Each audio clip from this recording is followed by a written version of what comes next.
Lomachenko to become undisputed. Looking back at that fight, were there certain things that jumped out at you that maybe you can exploit in your matchup? Yeah, well, Lomachenko, he threw 3.5 punches in the first 6 rounds. So there's a definite one right there. Throw more punches and fight. The guy was out for 400 and something days. That was not Lomachenko. That was like a half a Lomachenko. And with the one shoulder, we saw it was a half a Lomachenko. Lopez got very lucky that night. Very close fight. And, if Lomachenko pressed him a little bit earlier, we'd be talking about Lomachenko right now. But I saw a lot of holes in his past fights as well, the Nakatani fight. Even the Commey fight, there are holes there. Commey, made a mistake and he got caught. But he could have easily been on the receiving end of that right hand. But I got a great team. I've been in camp, for well over 2 months now here in America.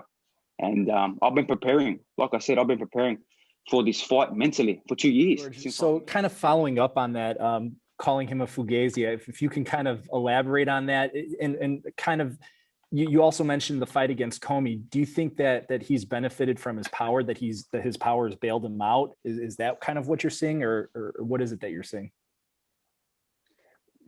He's a Fugazi. You know what a Fugazi is? It's a fraud. Oh, yeah. It's a fake. It's a fake. It's a fake persona. The guy contradicts himself all the time. He says one thing for the cameras, wants to be the good boy. Then all of a sudden he says another thing. He done the same thing about Manny Pacquiao when he got asked about Pacquiao. Oh, the guy is he's not real. I can't believe he's going to fight Spence. But 2 months ago he was writing him off and saying, "Oh, who's Pacquiao? Kambosos sparring Manny.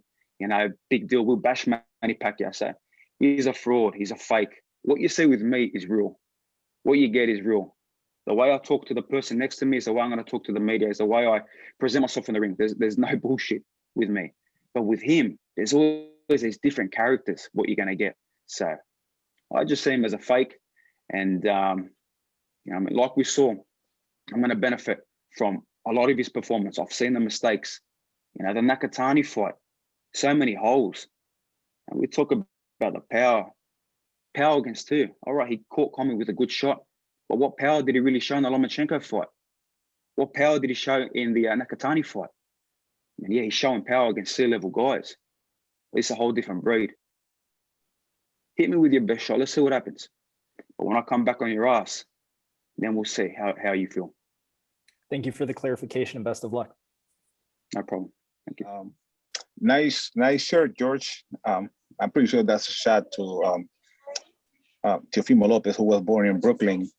The Lopez family state that you're going down in 3 rounds. How do you feel about the confidence that they're showing? Is this like something that adds extra motivation? Yeah, look, man, Brooklyn, because I'm more Brooklyn than this kid. He's not from Brooklyn. He's a fraud. He's from here. He's from Davie. He went to school here. He grew up here. All his friends are here. He boxed here. So I don't know where this Brooklyn fake personas come from, but everything about him is very fake. So I thought, you know what? I'm more Brooklyn than him, so I might as well rep Brooklyn as well.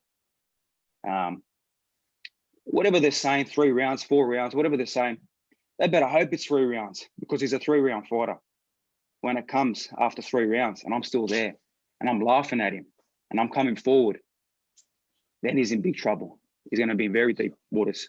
And I look forward to drowning him and showcasing what I'm about. Whatever they're saying, whatever they're doing, that's not my problem. I'm focused on my game plan. I'm focused on what I'm doing.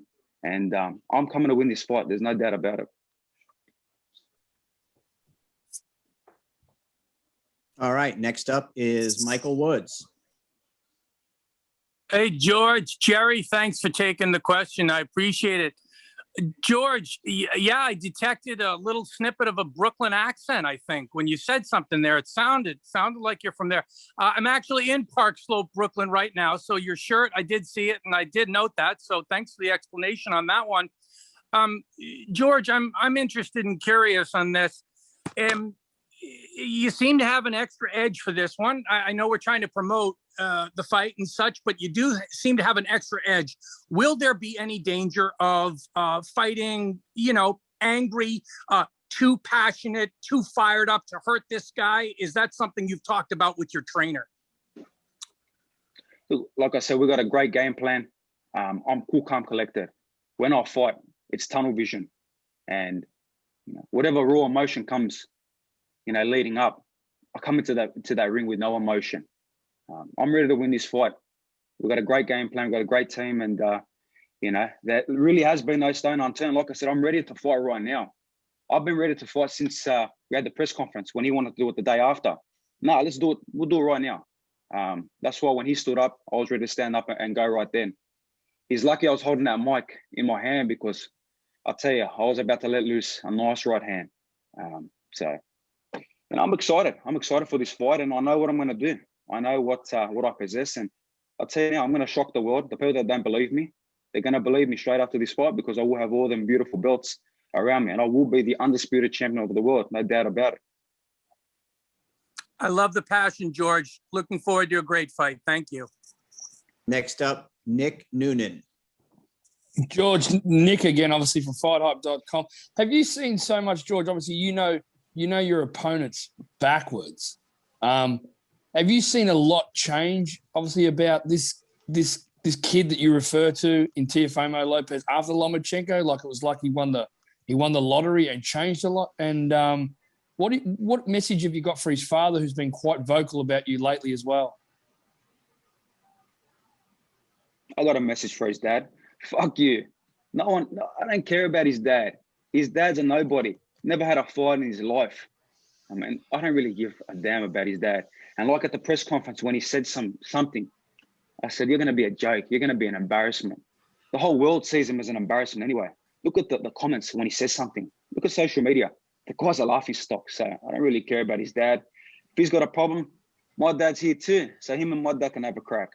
But I'm focused on taking out Lopez. And there has been a lot of change. You can see it. Every time he's doing a bit of boxing, he's showing something. He's looking around. He's saying, where's the cameras? Quick, let me make sure there's a camera around to showcase myself. He's in the stars, but it's all going to come crashing down June 19th. What a hell of a story. You won all the belts against an injured Lomachenko who hadn't fought for 400 and something days, a small little Lomachenko, an old man. And all of a sudden, you lost them all to the Aussie, all the belts in one go. Can you beat that story? I don't think so. Next up, Nick Noonan. Thank you. Yeah, last question for me to follow up on that, Dylan, too, George. And what does it mean for you? I know Triller, they've switched the date. We've obviously gone forward 2 weeks, an extra 2 weeks of preparation. But now the crowd factor that we can get, you guys can get 35 to 37,000 people in there. And what does that mean to you that, that'll be the biggest crowd that you've ever fought in, but how does that make you feel? And I actually had that same question for Teofimo the other day. And what does it mean for you to compete in front of that big crowd? Yeah, look, it's fantastic. Who doesn't like a stadium fight, especially being the first fight, at this beautiful stadium. It's great, man. And the date changed, no problem. I waited my whole life for this opportunity. So 2 weeks is nothing for me. I've been ready. I'm ready right now. I'll be ready in when the time comes, June 19th. So, I know I've got a lot of support here too. I've got a lot of people from Miami that are coming to support me. I've got a lot of people from the US. It's crazy because how much messages I get on social media about how much they don't like this kid and how much they want me to humble him and put him away and get rid of him. And I'm happy to be that man. His own people, his own, the Americans don't like him because they can see through that fake persona. They can see it. That's why I'm getting a lot of support. And there'll be a lot of, I'm sure there's going to be a lot of, Aussies who are living in the US there as well. And there's going to be a hell of a lot of Greeks as well. We've got a lot of Greeks in the US and a lot of them hit me up and they're all coming. So them flags are going to be represented around the world in the stadium. And George, you speak about him being a kid. Do you find him, compared to other fighters that you fought before, that he is quite immature compared to some of the seasoned veterans that you have fought? Yeah, look, he's an immature kid. Was he 22, 23? I don't even know if he's got hairs on his balls yet. So he's a little kid, man. And the way he carries on, he's dancing, his music, he's playing, he's doing all this cringy shit. He's very cringy, man. Just seeing some of the stuff he does, it's just like, really? But, you know, whatever he wants to do, that's no problem. Let his distraction be about him doing what he's doing. I'm a man. I'm coming to fight. And I've been in there with, especially my last 2 fights, veterans, guys that are experienced, you know. And the most important factor as well, I've been there with a guy like Manny Pacquiao for 250 rounds. You know, I speak to Manny pretty regularly. And he goes, man, if you do what you did with me in them 250 rounds, this kid ain't going to do nothing. He's going to do nothing. And the world will see. I've only showed a little bit of what I got. I've only had to show a little bit. I've been having fun with it. So this means a lot to me. Also, we'll just touch on that too. Old sparring partner, obviously, you know, he used you, you used him many, many rounds. What do you think of Pacquiao fighting so late in his career against Errol Spence? Look, the guy's a warrior. One thing about Manny is it's not about the money. It's about bringing pride and honor and leaving a legacy. So how can you knock a guy like that? How can you knock anyone really in this sport chasing their dreams, you know, trying to be great? If 10% of the world, you know, try to be great and said, forget what anyone says, I'm going to go achieve whatever I can and not worry about people, then you know what? The world will be such a better place. But Pacquiao is a legend of the sport. And it's funny because I saw Lopez, you know, talk about Pacquiao saying, oh, the guy's not human. He's not this. I've been in there with that guy who's not human 250 times. So whatever you bring to the table, whatever you got in your 16 pro fights, I've seen it, man. I've been there. And not only that, I've been in there with former champs, world champs, hard-ass veterans. I've been there with a lot of different styles. You know, my 2 sparring partners I got here, 2 big welterweights, undefeated guys, bigger punches than what Lopez is. Look at my face. Do I look mucked up? George, thank you so much for taking the time. Wanted to ask you, obviously, Teofimo Lopez had a great fight against Lomachenko. He says he pretty much dominated that fight. A lot of people say it was a close fight, but can you take anything away from that matchup? And do you see any holes in Teofimo's game? Yeah, he had a great half a fight because Lomachenko didn't want to throw a punch because he had one shoulder and he was out of the ring for 400 and something days. And he's a little guy. He's a real small little guy. Good little guy, but small. You know, it's different size, different kettle of beast, you know, different breed.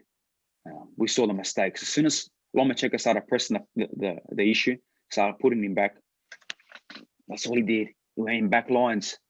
And we got a lot of artillery, hell of a game plan to destroy this kid and show him for the real fighter he is, the fake that he is. Now on fight night, June 19, what would be the perfect victory for George? Just win by any means necessary. Yeah. Let me tell you something. It only takes 3.5 pounds of pressure. You know, I saw him talking about these points on your nose or these pressure points. What are you, a doctor now? Let me tell you something. Let me give you some advice. It takes 3.5 pounds of pressure on the right spot, on the flesh and blood and bone, on the right spot to put you to sleep. And I'll tell you now, I'm possessing a hell of a lot more than 3.5 pounds. So victory will come by any means necessary.